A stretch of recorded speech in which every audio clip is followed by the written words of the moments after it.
नमस्कार। आज हम मंत्र जाप नाम सिमरन की अलग अलग विधियों के बारे में समझेंगे, क्योंकि साधकों ने संतों महात्माओं की वाणी में पढ़ा होता है या किसी से सुना होता है कि जप सिमरन की बहुत सी अलग अलग विधियां हैं, जैसे तेज आवाज में मंत्र बोलकर जाप करना और आती जाती सांसों पर ध्यान लगाए हुए भी मंत्र जप करना, या मूल मंत्र को ही दो हिस्सों में बांटकर पहले हिस्से का सांस अंदर लेते हुए या दूसरे हिस्से का सांस छोड़ते हुए जाप करना, या मन ही मन में मंत्र जप करना। तो ऐसे में साधक कंफ्यूज हो जाते हैं कि उन्हें किस विधि से मंत्र जप करना चाहिए। और कुछ साधक ऐसे भी हैं जो सालों से इन सभी विधियों से जप सिमरन कर रहे हैं, लेकिन अभी भी उन्हें मंत्र जप में कोई रस, कोई आनंद महसूस नहीं होता और न ही ध्यान में कोई खास तरक्की होती महसूस हो रही है, बल्कि उन्हें मंत्र जाप करते हुए भी महसूस होता है कि उनकी गर्दन अकड़ जाती है, मुंह में दर्द होता है या नाक की हड्डी और नाक के आसपास का पूरा हिस्सा अकड़ सा गया महसूस होता है। तो आज हम इन सभी मंत्र जाप की विधियों को गहराई से समझेंगे, अन्यथा बहुत से साधक मंत्र जप की विधि में ही उलझे रहते हैं और मंत्र जाप की विधि ही उनकी ध्यान साधना में रुकावट बन जाती है। एक नए साधक के लिए एक शब्द को मंत्र के रूप में बार बार दोहराए जाना शुरुआत में मशीनी प्रक्रिया सी महसूस होती है, जिसमें कोई आनंद महसूस नहीं होता। लेकिन आप इसके पीछे के मूल कारण को समझिए कि ध्यान की परम अवस्था में पहुंचने के लिए सबसे बड़ी पहली रुकावट हमारा मन है और दूसरी रुकावट है हमारा शरीर। ध्यान के समय मंत्र जाप करने का पूरा लक्ष्य ही मन और शरीर से अलग होकर उस दिव्य प्रकाश के दर्शन पाने व अनहद नाद शब्द धुन से जुड़ना है। तो शुरुआत में हमारा मन एक तेज रफ्तार कार की तरह दौड़ रहा होता है, जिसमें हर पल आपके चाहते हुए या न चाहते हुए नए नए विचार दौड़ते रहते हैं। इन्हीं विचारों से और हमारे शरीर की इंद्रियों से हमारा ध्यान पूरी दुनिया में फैला हुआ है। शरीर की इंद्रियों को तो आप ध्यान के आसन में शांत बैठकर रोक लेते हैं, लेकिन सिर्फ ध्यान के आसन में आंखें बंद करके बैठने से हमारे मन को पूरी दुनिया से एकदम से समेटा नहीं जा सकता। जैसे एक तेज रफ्तार कार एकदम से यू टर्न नहीं ले सकती। अगर हम तेज रफ्तार कार को एकदम विपरीत दिशा में मोड़ना चाहें तो दुर्घटना होना तय है। तो इसीलिए मंत्र जप की ये सभी विधियां हमारे मन में चल रहे विचारों की स्पीड को धीरे धीरे कम करने में मदद करती हैं। तो अब समझते हैं कि कैसे आपको हर एक मंत्र जाप की विधि का ध्यान व मन की एकाग्रता की किस अवस्था तक उपयोग करना है और फिर उसे छोड़ देना है।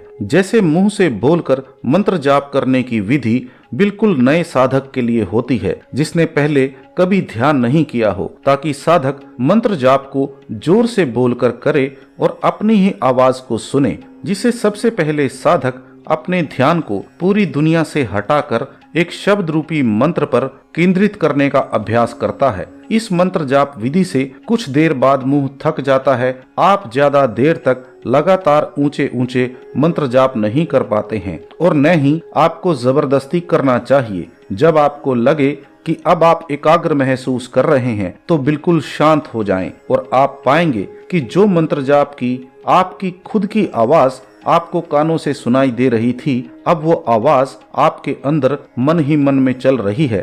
बस आपको यहीं इस अवस्था में रुक जाना है और कोशिश करनी है कि आप मन ही मन में मंत्र जाप करें।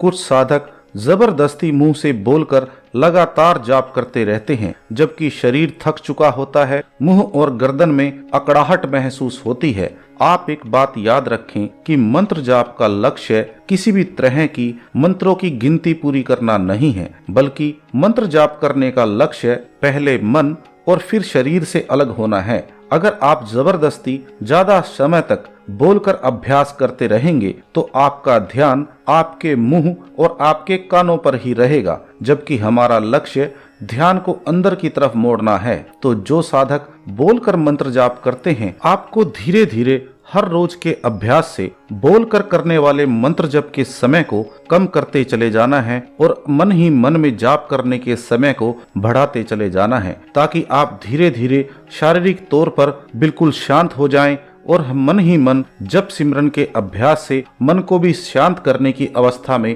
पहुंच जाएं। अन्यथा आप चाहे सालों तक जोर जोर से बोलकर जाप करते रहें, लेकिन सिर्फ इस विधि से अंदर जाना और मन को शांत करना बहुत ही मुश्किल है। और ये विधि सिर्फ एक मशीनी प्रक्रिया सी महसूस होने लगती है, जिसमें प्रेम, आनंद व रस महसूस नहीं होता और साधक निराश महसूस करता है। इसकी सच्चाई आपको इस वीडियो को देखते देखते ही समझ आ जाएगी। जो साधक सांसों पर ध्यान लगाकर मंत्र जाप करते हैं, इसमें दो तरह से जाप किया जाता है। पहला कि आप एक सांस को जब अंदर लें तब मंत्र जाप करें, दूसरा जब सांस को बाहर छोड़ते हैं तब जाप करते हैं। या एक ही मूल मंत्र को दो हिस्सों में बांट लिया जाता है। जैसे वाहे गुरु एक मंत्र है जिसे साधक वाहे और गुरु दो हिस्सों में बांट लेते हैं, और जब सांस अंदर लेते हैं तो वाहे का जाप करते हैं और जब सांस बाहर छोड़ते हैं तो गुरु का जाप करते हैं। ऐसे ही कुछ साधक राम राम का जाप करते हैं,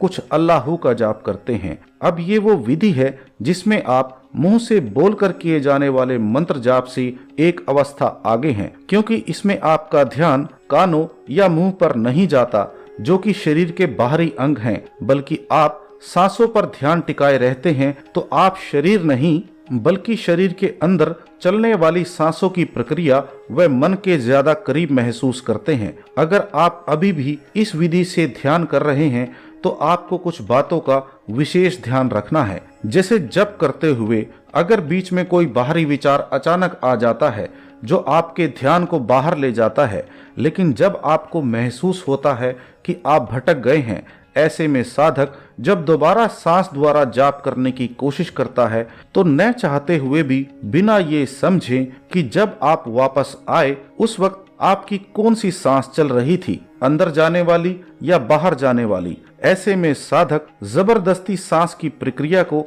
अपने मंत्र जप के अनुसार बदल देते हैं और बीच बीच में महसूस करते हैं कि अचानक ही एक लंबी और गहरी सांस आती है। वो इसलिए आती है क्योंकि आप अनजाने में अपनी सांसों की प्रक्रिया से छेड़छाड़ कर रहे होते हैं। और कुछ साधक अगर मन में बहुत से बाहरी विचार आने बंद नहीं होते तो मंत्र जाप की गति को बढ़ा देते हैं या कम कर देते हैं। इस अवस्था में भी आप अनजाने में अपनी सांसों की गति को कम या ज्यादा कर रहे होते हैं। और इसके विपरीत जब आपका मन एकाग्र होना शुरू होता है, शरीर से जब चेतना शक्ति सिमटना शुरू हो जाती है, तो आपकी सांसों की गति और दिल की धड़कन ऑटोमेटिक ही कम हो जाती है। सांस छोटी होती चली जाती है। इस अवस्था में साधक एक अनोखा सा आनंद महसूस करता है, लेकिन जानकारी न होने के कारण उस अवस्था में भी जबरदस्ती लंबी सांस लेने की कोशिश करता है, जबकि शरीर को उस वक्त में चेतना शक्ति के सिमटाव के कारण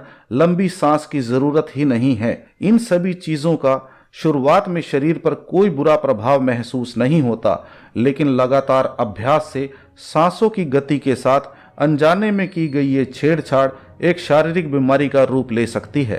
तो जो भी साधक इस विधि से मंत्र जाप कर रहे हैं, आपको जब भी महसूस होने लगे कि आपके शरीर में कुछ सनसनाहट सी महसूस होने लगी है, आपके हाथ या पूरा शरीर भारी सा महसूस होने लगा है, या शरीर के कुछ हिस्से सुन्न हो रहे हैं और सांसों की गति नेचुरल तरीके से कम हो गई है, तो उस अवस्था में आप महसूस करेंगे कि आपका ध्यान सांसों से हट जाता है और आपका ध्यान थर्ड आई, दसम द्वार पर टिकने लग जाता है और मंत्र जाप भी अंदर ही अंदर चल रहा होता है। उस अवस्था में आप जबरदस्ती ध्यान को नीचे सांसों पर न लाएं, क्योंकि सांसों द्वारा जप विधि ने अपना काम इस अवस्था तक आपको पहुंचाने में कर दिया है। आप तीसरे तिल पर पहुंच गए हैं। मंत्र जप अंदर ही अंदर हो रहा है। बस इस विधि का यहीं तक उपयोग होता है, इससे ज्यादा कुछ नहीं। इस अवस्था में आपको ध्यान को अंदर ही लगाए रखना है, खुद को उस मंत्र जाप के साथ जो अंदर ही अंदर चल रहा है उसी के साथ जाने देना है। शुरुआत में ऐसा महसूस होगा कि आप गहरी नींद में जा रहे हैं। आपको खुद को उस अवस्था में जाने से रोकना नहीं है। आपको मंत्र जाप जहां ले जा रहा है आप उसी के साथ बहते चले जाएं।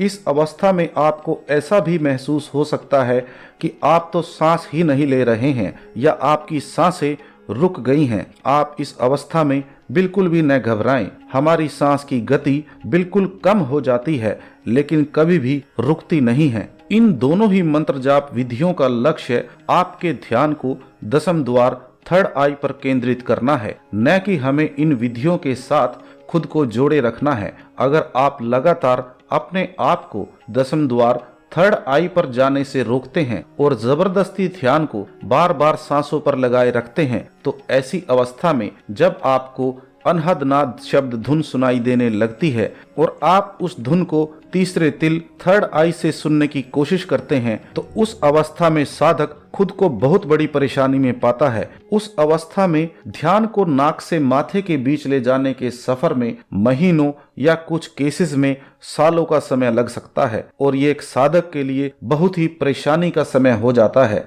क्योंकि साधक की पुरजोर कोशिश करने के बाद भी उसका ध्यान दसम द्वार थर्ड आई पर नहीं टिकता, जिसकी वजह से ध्यान को नाक से माथे के बीच में ले जाने में ध्यान बार बार टूटता है। साधक हर रोज 2 कदम आगे चलता है और 10 कदम पीछे महसूस करता है। इस अवस्था में फंसने से बचने के लिए आपको जैसे शुरुआत में बोलकर किए गए जप के समय को धीरे धीरे कम करना होता है, उसी प्रकार सांसों द्वारा जाप करते हुए भी जब आपको हर रोज आपकी एकाग्रता बढ़ती हुई महसूस होने लगे, तो सांसों से ध्यान को धीरे धीरे कम करते चले जाना है और थर्ड आई दसम द्वार से ही मन में मंत्र जाप करने का अभ्यास करना है, ताकि जब आपको अनहद नाद सुनाई देने लगे और दिव्य प्रकाश के दर्शन होने लगें, तो आपका ध्यान दसम द्वार थर्ड आई पर केंद्रित रह सके। क्योंकि हर एक मंत्र जप की विधि का लक्ष्य सिर्फ हमें उस अवस्था तक पहुंचाना है। सिर्फ मंत्र जाप करना एक सच्चे साधक का लक्ष्य नहीं हो सकता और सिर्फ मंत्र जाप संपूर्ण साधना भी नहीं है।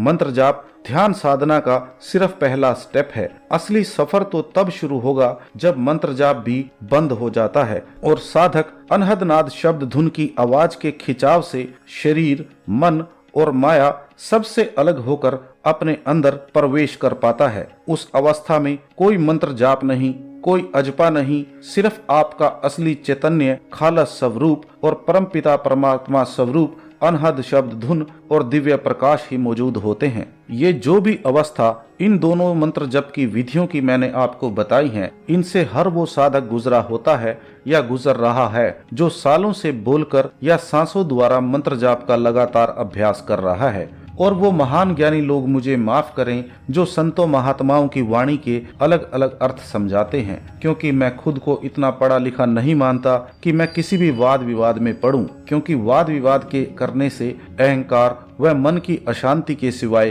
कुछ हासिल नहीं होता। तो इसीलिए खुद को हर प्रकार के वाद विवाद से दूर रखना चाहता हूँ। एक विनती है कि जब आप कमेंट में कोई सवाल पूछते हैं और मैं आपको उसका एक बार जवाब दे देता हूं, तो आप दोबारा से उसी कमेंट के नीचे और सवाल न पूछें, बल्कि नया कमेंट कर दिया करें, क्योंकि आपके द्वारा दोबारा से पूछे गए सवाल का नोटिफिकेशन नहीं मिलता। ऐसे में आपका सवाल कई बार छूट जाता है। आप ये चिंता न करें कि आप नया कमेंट कर देंगे तो मुझे आपका नाम या आपकी ध्यान अवस्था याद होगी या नहीं। मुझे आप सभी की YouTube ID याद है और आपके ध्यान की अवस्था भी याद रहती है। आप उसकी चिंता न करें। तो आशा करता हूं कि आज के वीडियो से उन सभी सच्चे साधकों को जो अपने अंदर की परम यात्रा पर निकले हैं जरूर मदद मिलेगी। आप सभी पूरे प्रेम, श्रद्धा व अटूट विश्वास के साथ हर रोज ध्यान करते रहें। आपके कुछ सवाल हो तो आपके कमेंट्स और ईमेल का स्वागत है। आपका समय देने के लिए बहुत बहुत धन्यवाद।